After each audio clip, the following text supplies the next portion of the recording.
Senhoras e senhores, bom dia. Para darmos início à audiência pública da Comissão de Economia e Finanças, para debater o tema Projeto de Lei número 126 de 2019, estima a receita e despesa da administração direta e indireta do nosso município de Osasco para o exercício de 2020, na forma que se especifica.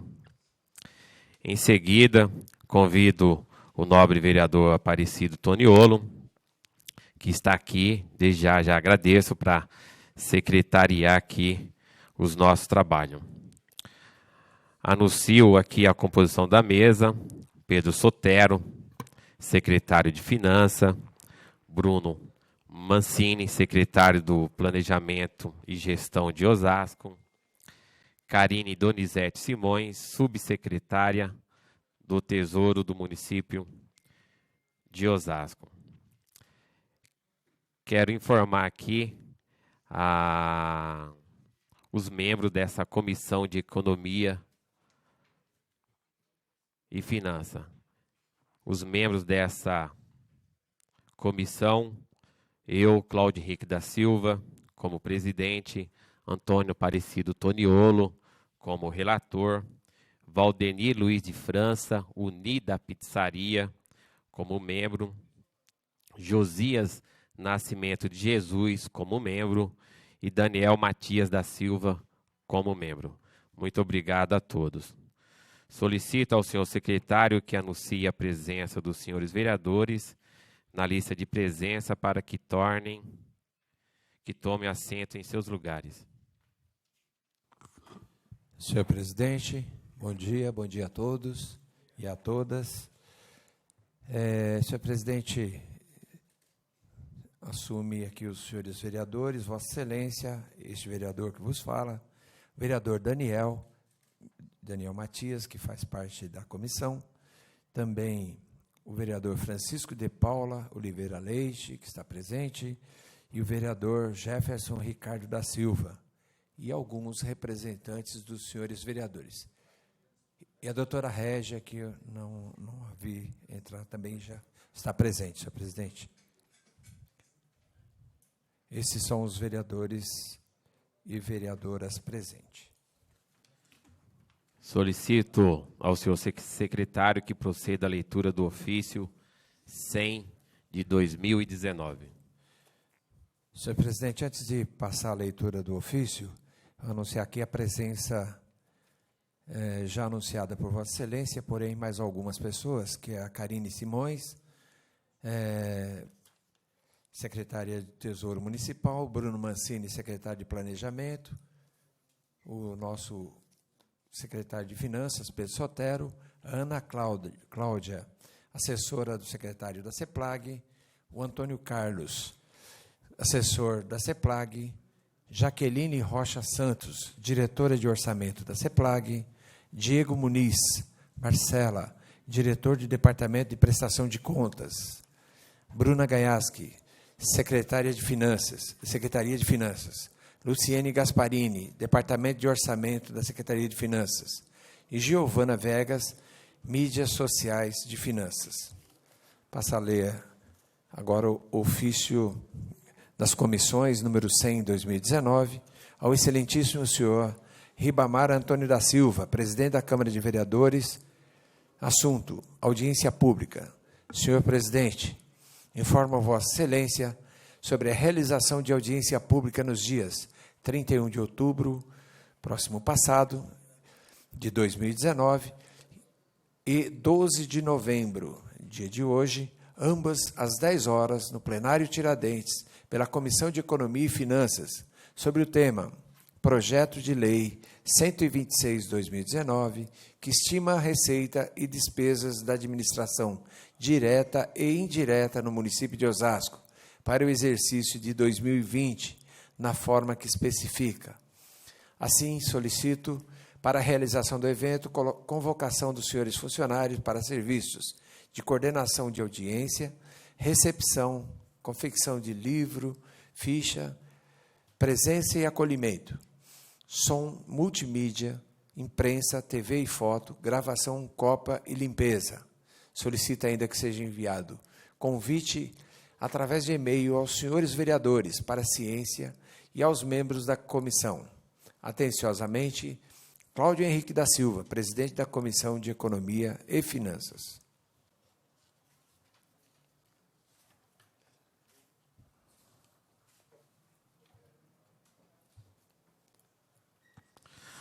Obrigado, nobre vereador. Lembrando aqui, como o vereador disse, dia 31 de outubro de 2019, teve aqui a primeira audiência pública para debater esse tema, a LOA, e hoje é a nossa segunda audiência pública. A primeira teve aqui as apresentações pelos técnicos, pela Karine e pelo nosso amigo Bruno. Então, muito obrigado e agradecer a todos aqui presentes. Quero agradecer também a todos os vereadores, o público e a imprensa aqui presente para prestigiar essa audiência pública tão importante e esclarecedora para a nossa querida cidade de Osasco. Informamos que essa audiência está sendo transmitida ao vivo pela TV Câmara Osasco, canal 7 da operadora NET e canal 3 da Meganet e Telecom, com reprises durante a semana. Consulte os horários em nosso portal para assistir pelo YouTube.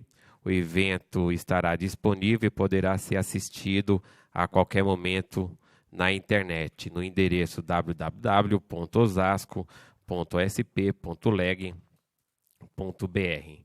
O público aqui presente pode participar retirando formulários na recepção ou com os nossos assessores. As questões pertinentes serão respondidas na parte final deste evento. Como eu disse, essa segunda audiência não tem apresentação. Vou deixar aqui, vou dar 5 minutos para cada, né, um secretário. Vamos ouvir então? Então, vamos abrir então a palavra, a parte aqui para os nobres vereadores. Tiver algum questionamento, alguma dúvida, o nosso secretário de Finanças está aqui e os técnicos também da Secretaria de Finanças estão aqui. Então, algum vereador que tiver aí algumas dúvidas, né, De Paula?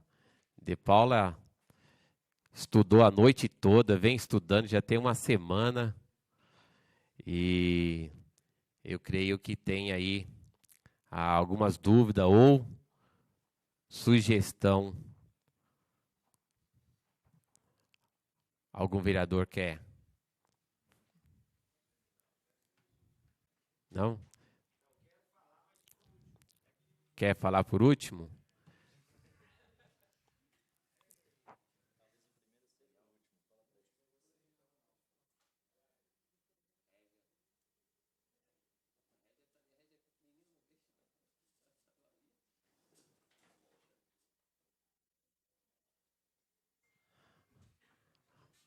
A nossa querida vereadora Régia. Vossa Excelência tem 5 minutos.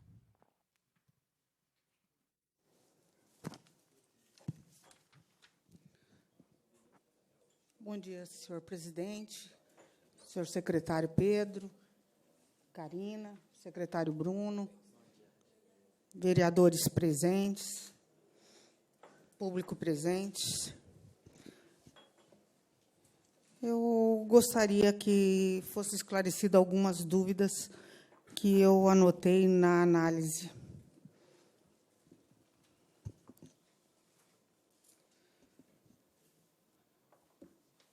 Notei que os valores dos possíveis empréstimos da Caixa Econômica e do Banco do Brasil constam do orçamento. Só que eles são valores fictos, que ainda a gente não tem este empréstimo concluído. Não seria melhor esperar o resultado dos empréstimos para depois a gente colocá-lo no orçamento? Essa é uma das perguntas. Não notei a inclusão no orçamento próprio para as emendas individuais dos vereadores. Não teremos as emendas? Ou então, onde elas estão, que eu não vi?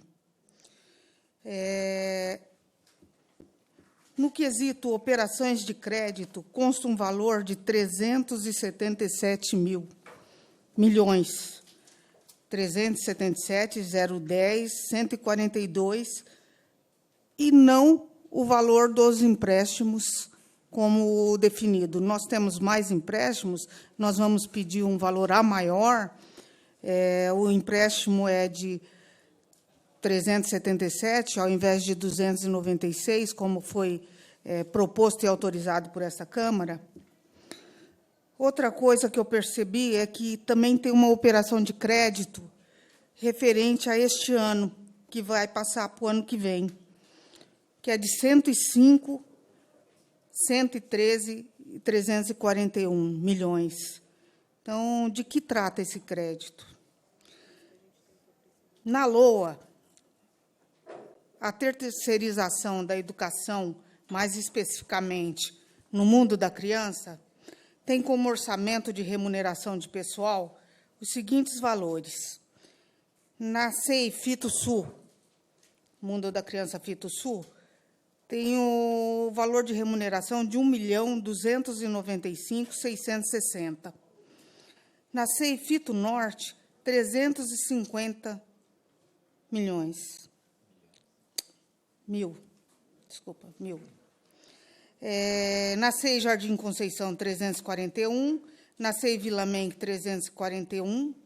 Na CEI Jardim Santa Maria, 557. Na CEI do 1º de Maio, 341. Na CEI da Vila Militar, 557. Na CEI do Jardim Veloso, 341. O que a gente observa? Que as CEIs que são menores e que terão menos criança terão uma remuneração e um orçamento maior. Como é que explica isso? Porque, por exemplo, a CEI FitoNorte, ela é maior do que a CEI FitoSul. A CEI FitoSul é 1.200.000 e a Norte é 350. Então, como é que explica essas alterações e essas irregularidades? Sendo que, ao mesmo tempo que é apresentado esse valor, é também apresentado um valor de locação de mão de obra. E esse valor de locação de mão de obra é de 205 milhões. É possível esclarecer essa situação que se repete em todas as novas creches do mundo da criança, especificamente? No orçamento da saúde, notei que no item de remuneração de pessoal tem uns valores muito discrepantes e muito pequenos. No Departamento de Atenção Básica, 11 mil, Departamento de Atenção Especializada, 31 mil, Departamento de Atenção de Urgência e Emergência, 12, Departamento de Vigilância de Saúde, 12. Isso é possível e é suficiente para cobrir a folha desse departamento, desses departamentos? Notei também que, na tecnologia de informação, a gente está investindo quase o dobro do que investimos no orçamento passado. Então, como é possível justificar esse aumento e por que aumentou tanto isso? Eram essas minhas considerações. Obrigado, vereadora.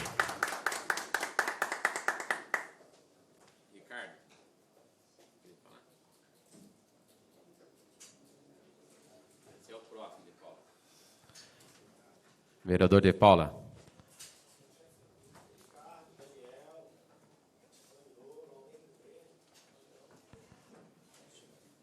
Vereador De Paula, Vossa Excelência, dispõe de 5 minutos. É só para e agradecer aqui, antes de Vossa Excelência começar, agradecer também aqui, eu estou vendo algumas assessorias aqui de vereadores, estou vendo aqui a assessoria do vereador Alex da Academia,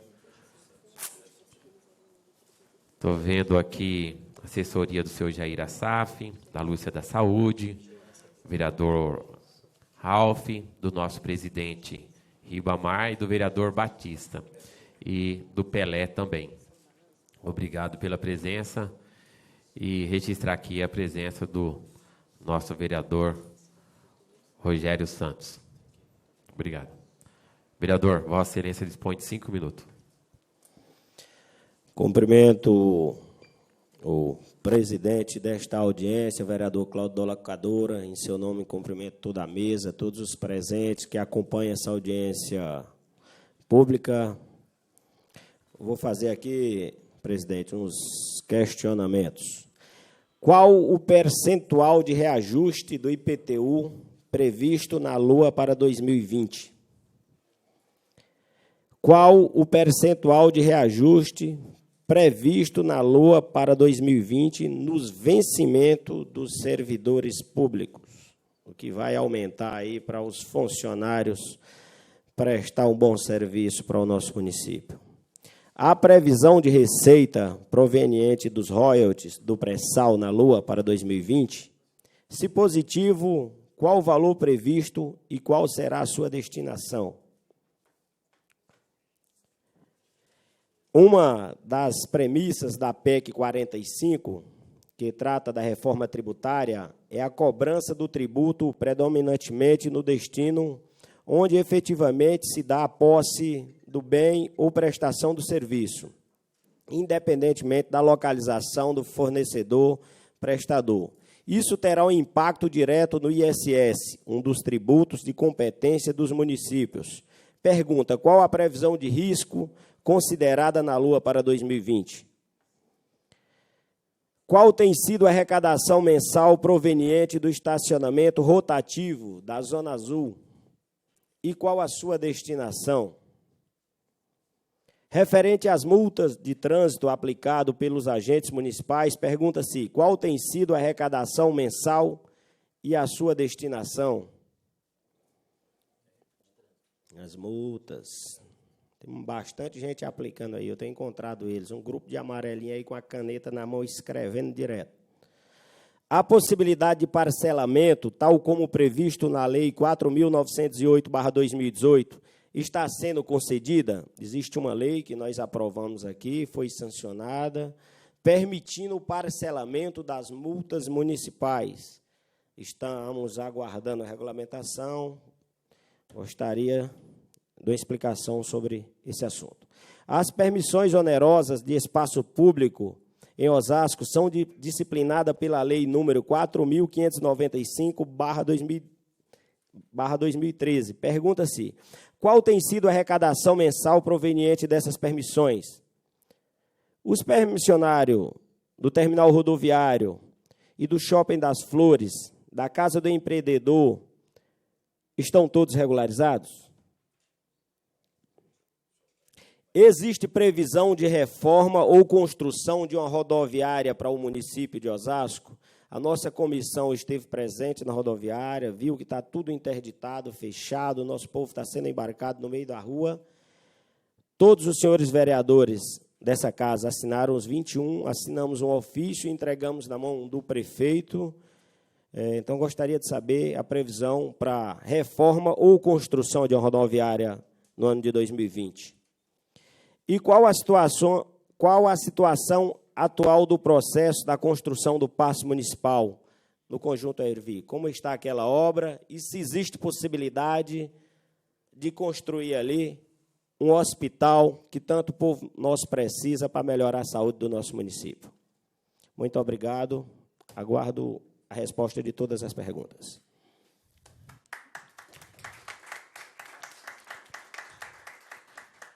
Obrigado, vereador De Paula. Quero registrar aqui a presença também da nobre vereadora Ana Paula Rossi. Obrigado, vereadora. Vamos repassar as perguntas. Nosso Pedro vai responder. Eu começo depois. Então, o Pedro vai começar a responder, depois o Bruno e a Karine. Se alguém quiser aí fazer por escrito também, pode encaminhar aqui para nós. Obrigado. Secretário. Bom dia. Bom dia a todos. Bom dia, presidente, vereador Cláudio Locadora, secretário Toniolo, demais vereadores presentes, público assistindo pela TV Câmara, presentes aqui na Câmara Municipal. Mais uma vez, muito obrigado pela oportunidade da gente vir aqui falar sobre a LOA, sobre essa elaboração do orçamento público para o ano que vem. Essa é a segunda audiência, se precisar de mais, estamos à disposição. Acho que o que mais a gente puder esclarecer, melhor. Começar pelas perguntas, a gente vou responder parte delas e o Bruno e a Karine respondem as outras. Vou começar pelas perguntas da Régia. Régia, a questão dos empréstimos, a gente teve uma lei autorizativa aprovada agora recentemente, 2 leis, né? E a gente está finalizando a contratação de um dos empréstimos, que era o que havia sido, desde o primeiro momento, colocado, que a gente estava aprovando 2 leis para ver, entre os bancos, qual oferecia a melhor condição de contratação. O Banco do Brasil ofereceu a melhor condição de contratação. Essas informações já estão subindo, já estão no SADPEN, já estão em processo de formalização. Então, para nós, o empréstimo ele já deu certo.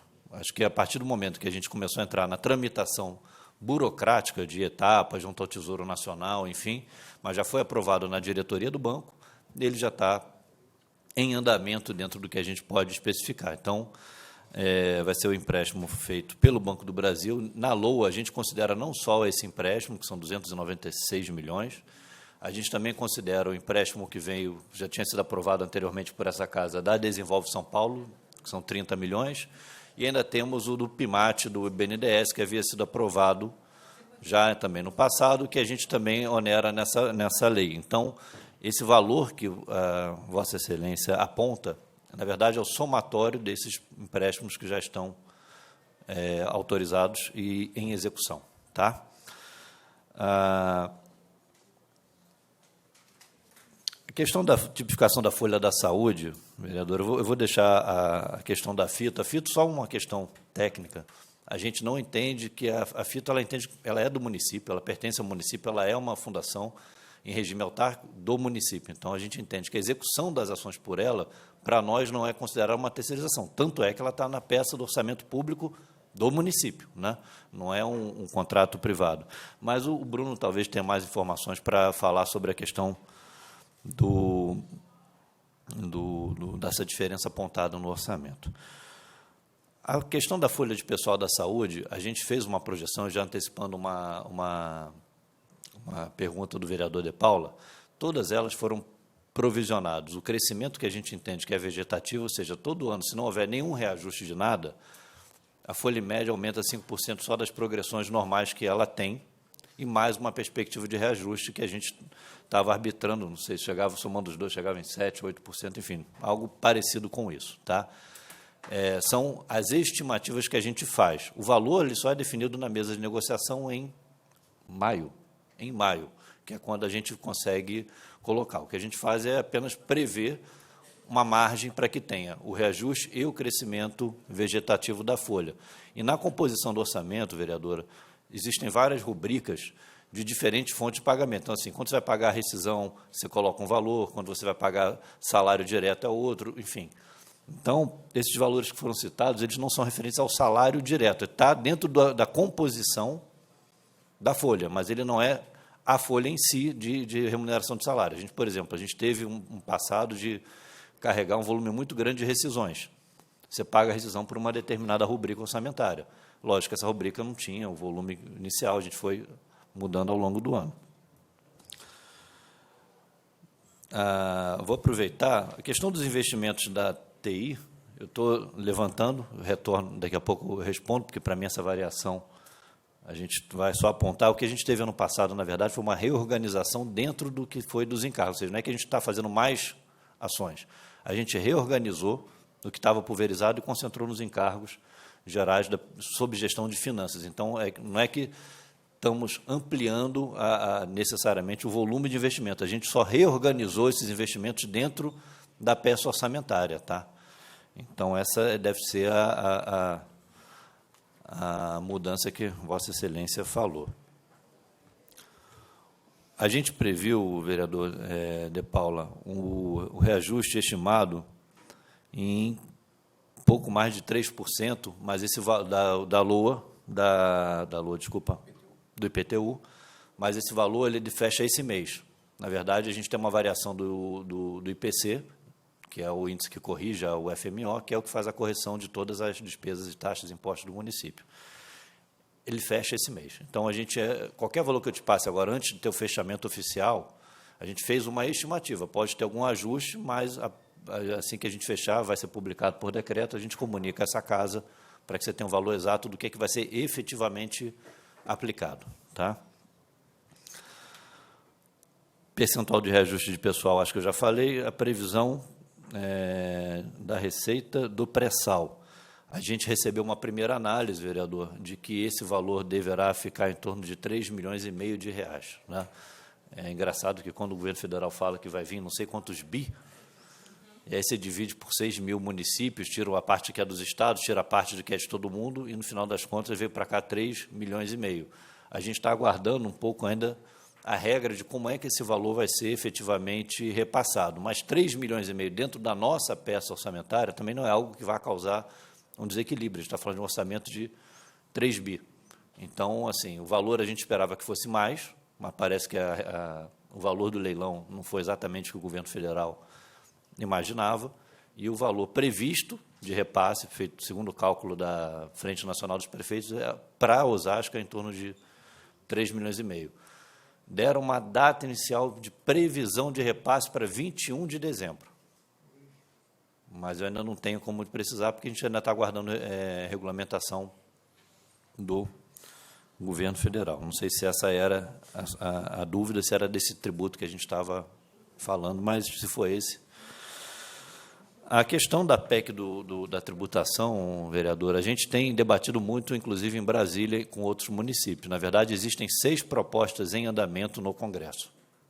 2 dessas propostas trocam o valor da tributação da origem para o destino. Óbvio, isso beneficia São Paulo, Rio, Belo Horizonte e principalmente as capitais. Osasco, como é uma cidade grande, uma cidade de 800 mil habitantes e com uma economia forte, a gente não tem tanta perda, porque do mesmo jeito que a gente perde algumas das empresas que estão aqui, que vai ter o ISS distribuído, tem várias que a gente recebe, consome em Osasco e não recebe nada de ISS. Então, temos um impacto negativo no Bradesco? Temos, mas o Itaú vai começar a recolher aqui, o Banco do Brasil começa a recolher aqui, enfim. A gente tem uma previsão feita pelo grupo que a gente compõe das 20 maiores economias do Estado, de que Osasco até teria um leve ganho de arrecadação caso essa PEC fosse aprovada com essa mudança. Mas eu antecipo, vereador, que a gente, ainda que tenha um ganho, a gente, por princípio, não concorda. A gente hoje deve ter mais de 20 mil funcionários, empregados diretos nessas empresas, que consomem nossos serviços, que estão aqui, que usam a malha viária, usam o hospital, usam a rede de educação. Então, assim, quando você pega o valor que é gerado da arrecadação do trabalho desses funcionários, que volta, na verdade, para eles, e divide para o Brasil inteiro, a gente não está criando uma relação de justiça tributária. A gente imagina que o correto seria a gente, na verdade, corrigir as distorções do sistema. Teve muito município que entrou com guerra fiscal, isso é notório, municípios aqui do entorno. Osasco teve a opção de não fazer essa guerra fiscal, combater a guerra fiscal, combater a sonegação, a gente apoia. Pegar o imposto que é concentrado das empresas que a gente teve que fazer um investimento para receber em Osasco e pulverizar pelo Brasil, por princípio, a gente não concorda. Ainda que vamos também receber de fora, mas é o mesmo problema. No fundo, a gente está discutindo reforma tributária no meio de uma crise fiscal no Brasil inteiro. Então, dividir o que não tem é sempre mais complicado. A gente está numa situação em Osasco atípica quando a gente fala do resto do Brasil. O governo do Estado de São Paulo não para de cair receita, quando você vai olhar nos outros municípios, não para de cair receita. Hoje você tem de 6 mil municípios, entre municípios, estados, União, 15% deles podem tomar algum tipo de empréstimo. 85% não podem. Então, a gente está no meio de uma crise fiscal grave. E como é que você faz? Vai discutir reforma tributária agora? Eles estão olhando aonde está tendo uma arrecadação boa, como Osasco, Barueri e tal, para trabalhar a questão da divisão. Não funciona. Vou dar um exemplo aqui. A gente estima que o ISS dessas empresas todas fique algo em torno de 6 bi, que seria rateado. 6 bi. Esse pré-sal leilou 60 bi, 10 vezes mais. A gente vai receber 3,5 milhões por ano. Ou seja, 6 bi, se você pegar por ano e dividir para todos os municípios, não vai dar nada para ninguém. Então, ninguém ganha e todos perdem. Não adianta falar que a gente vai conseguir fazer uma reforma tributária justa com esse entendimento. Estamos brigando em Brasília para pautar isso e ter a oportunidade de discutir. A última informação que a gente teve é que, efetivamente, não vai entrar em pauta esse ano a reforma, e aí, provavelmente, se não entra em pauta esse ano, não vai ser ano que vem, ano eleitoral, que vai ser votado. Então, a gente está numa... enfim, a gente tinha conseguido passar uma regra de transição para evitar a perda imediata, essa mudança imediata, mas, no fundo, o que a gente tem de informação hoje é que isso não deve entrar em pauta, e se entrar, vai começar pelos impostos federais, que precisam realmente ser reformados. Não adianta você estar no Brasil, você tem 6 impostos federais, é uma maluquice isso. Então, mas a gente está acompanhando, como a gente estava com essa informação de que não seria pautado e que ainda há um processo de discussão, a gente não fez essa previsão específica do risco na LOA, até porque, para nós, pelo estudo que foi levantado, não há risco. Eventualmente, até haveria algum ganho, mas a gente também não vai pagar para ver, porque, afinal de contas, a gente está lidando com o orçamento do município com toda a responsabilidade, não dá para a gente fazer apostas em cima da arrecadação municipal. Vamos trabalhar em cima daquilo que a gente defende, que a gente entende que é correto e factível. A arrecadação do Zona Azul, a última vez que eu vi, eu posso atualizar a informação, acho que era em torno de R$20 mil mês, que é o pagamento da outorga. A arrecadação do Zona Azul, assim como do valor pago pelas empresas de transporte de aplicativo, assim como o valor da multa, vereador, compõe todos o fundo de trânsito. Tá? O Fundo Municipal de Trânsito, que é o que mantém todo o nosso sistema viário hoje, enfim. Ele é uma das receitas que compõe. A questão do parcelamento do cartão de crédito, a gente superou, aparentemente, todos os entraves operacionais, a lei está vigente, a gente estava precisando, na verdade, regulamentar isso. Deve estar saindo um chamamento agora, esse mês ainda, para credenciar empresas de cartão para receber. E a gente está encaminhando para essa casa também um projeto de lei para que não só as multas, como os demais impostos também possam ser objeto de parcelamento em cartão de crédito. Tá? Parece que já houve uma normativa do Banco Central, alguns municípios já começaram a fazer, então a gente deve contemplar não só as multas, que é objeto do projeto de lei de autoria de Vossa Excelência, como também a gente poderia expandir a outros impostos, a gente deve estar encaminhando para cá esse mês ainda. Tá? Com relação à situação das permissões que compõem a parte da Receita, vereador, eu não sei se o Bruno tem condição de responder agora da questão da regularidade de cada um deles. Eu sei que a gente tem o valor do que é pago, que entra no caixa, que é previsto na LOA. Isso é uma série histórica. Agora, se a pergunta for se cada um deles está regularizado, eu não sei se a gente consegue responder isso necessariamente agora, ou se a gente tem a oportunidade de encaminhar formalmente essa resposta ao seu gabinete e disponibilizar essa casa, uma vez que está se tratando de uma série de contratos que não necessariamente compõem a LOA, mas é a nossa obrigação prestar esclarecimentos acerca disso. Complementar, Bruno? Obrigado.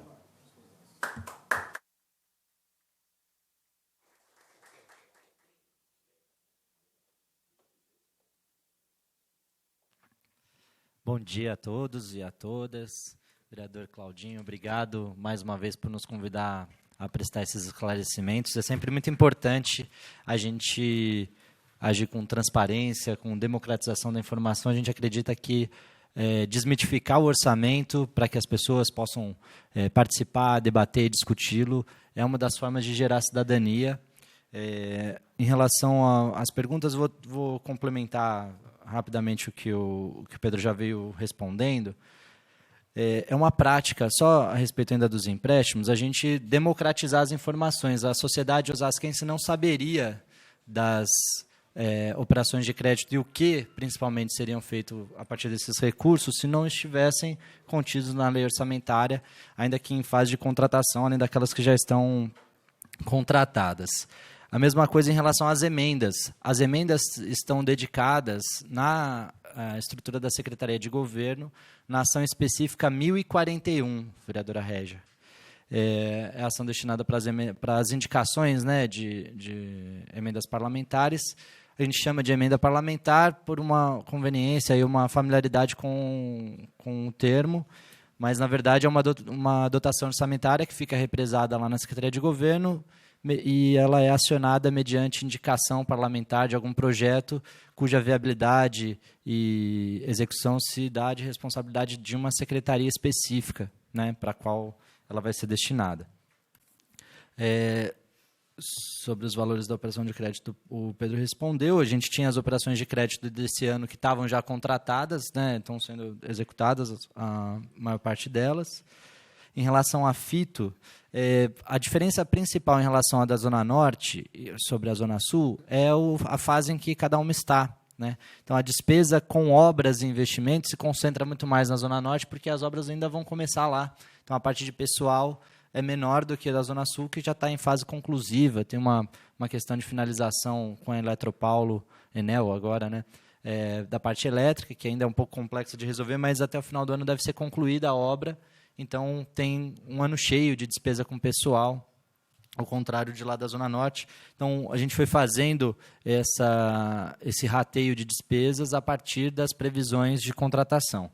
O que se trata de locação de mão de obra é da parte de serviços não diretos relacionados à educação, a parte de manutenção, cuidados com esses equipamentos, que a gente viu quanto fez falta em algumas das unidades que são administradas diretamente pela prefeitura, que fazem com que a gente tenha que passar por reformas muito expressivas agora. Se tivesse feito uma manutenção preventiva lá no passado, teria sido melhor resolvido. Então, a alocação de mão de obra é para serviços acessórios nessa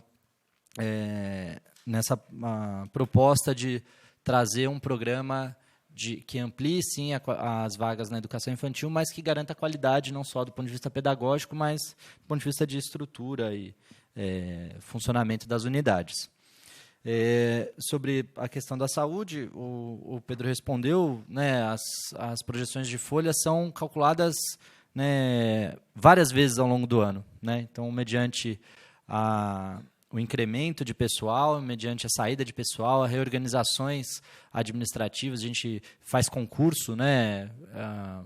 Foram 3 concursos já realizados, mais alguns que estão em fase, alguns em inscrição, né, em fase de inscrição, outros que ainda vão acontecer. Então, a majoração da folha, ela contempla esse crescimento vegetativo, a previsão de reajuste que não é discutido exclusivamente pela prefeitura. Existe uma mesa de negociação permanente com as entidades sindicais que mensalmente se reúne para discutir não só a questão do aumento anual do funcionalismo, mas sim todas as questões relacionadas à gestão de pessoal, né? A gente tem reuniões quase que a cada 15 dias entre as que são ordinárias e extraordinárias. Sobre os reajustes da Receita, o Pedro já falou. Só um complemento em relação ao pré-sal, os recursos do pré-sal. A gente já recebeu um comunicado do Tribunal de Contas para ter muita parcimônia nessa expectativa em relação aos gastos, né? Mal se configurou essa nova receita para os municípios, o Tribunal de Contas falou: veja bem, não é tanto assim, e cuidado ao assumir novas despesas. Então, a gente está sendo, sim, muito conservador em relação a essa expectativa, até porque os leilões do pré-sal não foram os mais bem-sucedidos, né, na semana passada. Você quer falar da arrecadação da Zona Azul? A gente pegou as informações aqui, eu vou passar já para a Karina, ela fala sobre a arrecadação com serviço de aplicativo, transporte por aplicativo e Zona Azul. As multas de trânsito estão orçadas em R$30 milhões e todas aplicadas obrigatoriamente no sistema de proteção e de combate a acidentes e gestão do trânsito na nossa cidade. Não há nenhum real das multas de trânsito que não seja aplicado essencialmente lá. Sobre as permissões de uso, existem várias unidades que têm permissionários. As mais recentes foram os permissionários lá do Conjunto do Flamenguinho, no qual eu pude acompanhar. Todos têm contrato e passou por essa casa a autorização legislativa para poder fazer essa permissão. A Secretaria de Desenvolvimento Turismo e Desenvolvimento Econômico é a responsável por manter essa regularidade e a fiscalização de todos esses empreendimentos, seja do mercado municipal, Shopping das Flores e os mercados de bairro, o Mercado IC e o de lá do Flamenguinho mesmo. Eles quem acompanham, como não é tema específico dessa audiência, a gente não veio preparado para responder quais que estão regulares e quais não estão regulares. O que eu garanto é que todos os que não estão regulares sofrem as ações da Secretaria de Turismo e Desenvolvimento Econômico. Tem um departamento específico de fiscalização que atua nessa área. A rodoviária não tem nenhuma previsão orçamentária para a rodoviária. A gente tem uma operação urbana consorciada em execução que inclui o Paço Municipal e não um hospital. Não há previsão de aquele prédio ser convertido em hospital municipal. O hospital municipal que está previsto na estrutura orçamentária é o Hospital Infantil Pediátrico, localizado na Avenida Getúlio Vargas, na Zona Norte, lá no Piratininga. É importante dizer que essa operação urbana consorciada ela não envolve a execução orçamentária da prefeitura, né? Uma operação urbana que foi viabilizada a partir de uma legislação urbanística específica prevista no Estatuto das Cidades, na qual prevê, né, a construção do Paço e da Câmara Municipal, com uma praça cívica e toda uma remodelação ali daquela região do Bonfim, do Conjunto Ervi, em troca de potencial construtivo para a detentora dessa operação urbana. Eu esqueci o nome do consórcio, é GBX, né? GBX é o consórcio que é detentor dessa operação urbana. Ela tem um cronograma de execução. O Paço Municipal evoluiu bastante as obras. Se eu não me engano, a última perspectiva era no começo de 2021, de conclusão dessas obras, mas enquanto Paço Municipal. Muito provavelmente haverá um arranjo para que a rodoviária também consiga ser viabilizada ali, depois dessa modificação significativa ali daquela região. Tem um estudo previsto no plano de mobilidade, né, que reformula a rodoviária. Hoje, para o orçamento de 2020, não há nenhuma previsão orçamentária. Só um outro reparo a respeito das ações de tecnologia.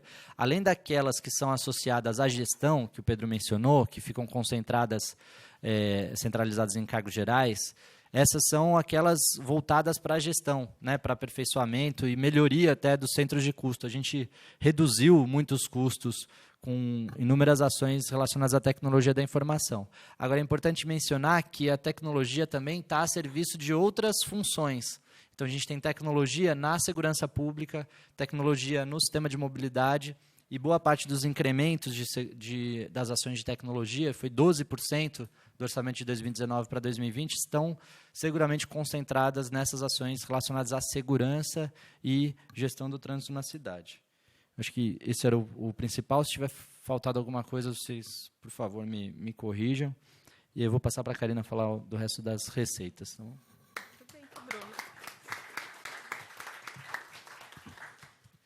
bom dia a todos. Restou bem pouco agora para mim, né? Eles já falaram tudo.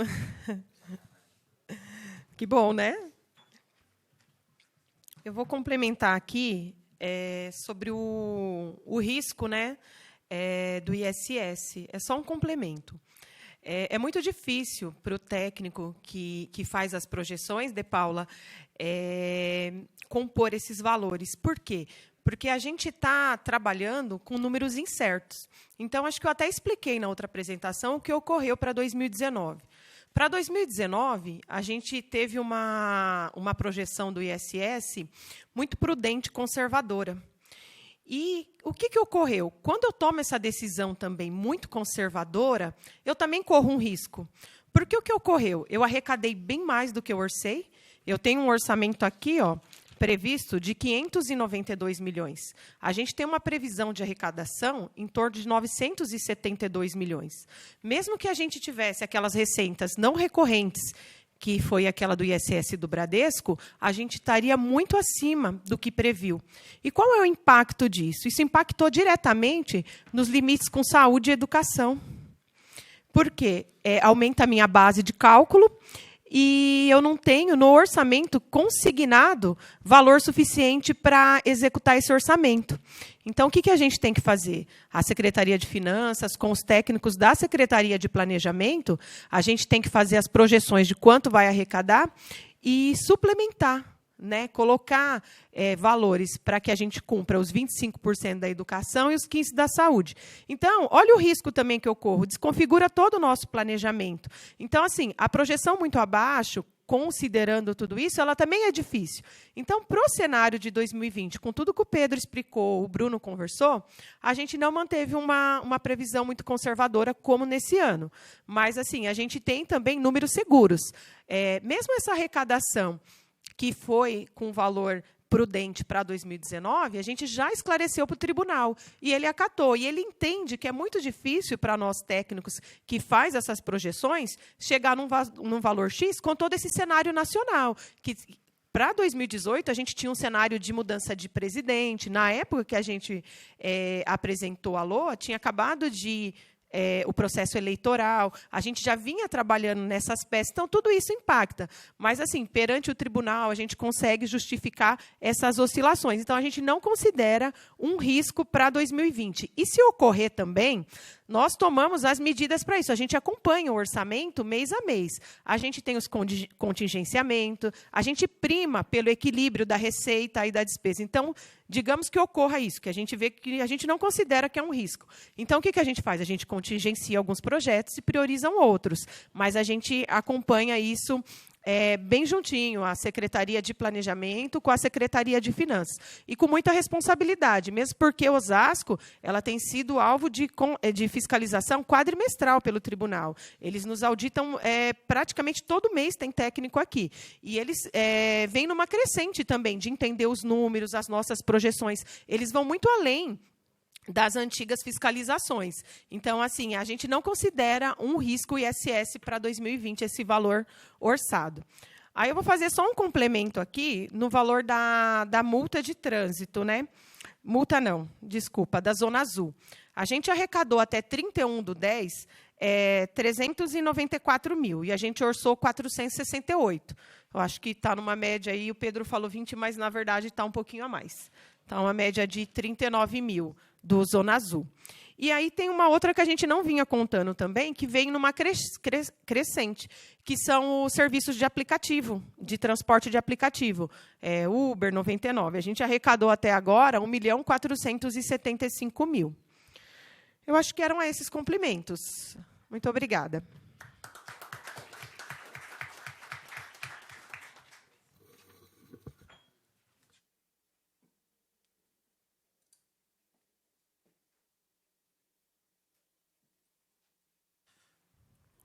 Obrigado.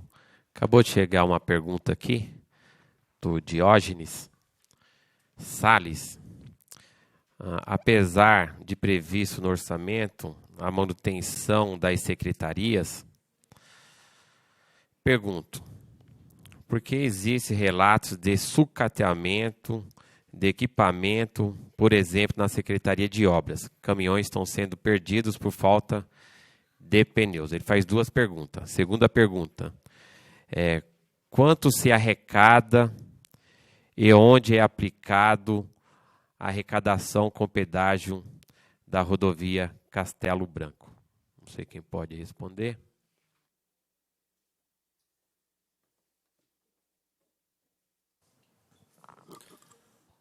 Diógenes, obrigado pela pergunta. A gente, só para complementar o que a Karine falou, a gente brinca dizendo o seguinte: na administração pública, a única coisa que a gente tem certa é a despesa, né? A receita depende de um monte de situações, atividade econômica, legislação federal, enfim. E é em cima desse cenário que a gente tem que falar. A gente está aqui, na verdade, aprovando todas as despesas para o ano que vem. A receita a gente vai ter que correr atrás a partir do dia 1º de janeiro de 2020. Não tem como ser diferente. Diógenes, a boa parte dos serviços das secretarias, eles começaram a ser terceirizados. Tá? A gente teve uma série de dificuldades em recrutamento, enfim. até porque Osasco tinha um perfil há muitos anos atrás. Osasco chegou a ter 24 mil servidores. A gente tem mais de 300 carreiras hoje vigentes no município. Isso não existe mais em local nenhum, né? Vou dar um exemplo. A gente tem concurso público, a gente tem carreira pública de pedreiro. E a gente sabe que é difícil lidar com isso, porque você tem muita variável, né? Tem época que você precisa ter um serviço a mais quando começa o inverno de roçagem, tem época que você tem que mudar para outro serviço de conservação, enfim. A gente tem caminhado para a terceirização de boa parte dos equipamentos de alguns serviços que são feitos, que, aliás, são os serviços mais bem avaliados no município. Então, ainda temos caminhões, mas hoje a tendência é a gente fazer a redução da frota e eu trabalhar com ela locada, que também tem sido uma outra opção. Tudo isso, Diogo, na verdade, é um processo de transformação que toma tempo. A gente não consegue fazer todas essas mudanças da noite para o dia. A gente vai, aos poucos, organizando a casa. Osasco, nesses anos, a gente teve um crescimento da receita. Vou começar do governo para cá. A gente saiu de 1,8, vai fechar em 2,4. Quer dizer, isso dá fôlego para que a gente comece a fazer todos esses processos. Então, tem um período aí para a gente conseguir efetivar esse processo de transformação. O ISS da Via Oeste, seja ele da Castelo Branco, do Rodoanel, a gente tem o ISS da Castelo, do Rodoanel, está aqui, Sistema Anhanguera Bandeirantes, da Via Oeste e do Rodoanel.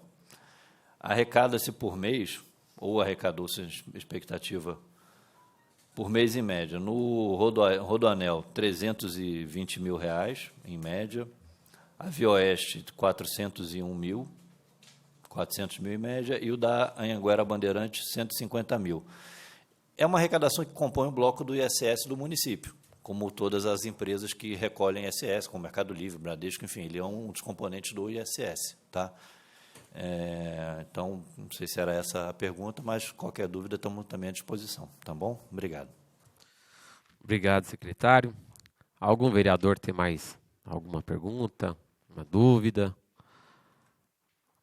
Então, quero aqui agradecer o secretário de Finanças, Pedro Sotero, agradecer ao Bruno Mancini, secretário do Planejamento, a Karine Donizete, subsecretária do Tesouro.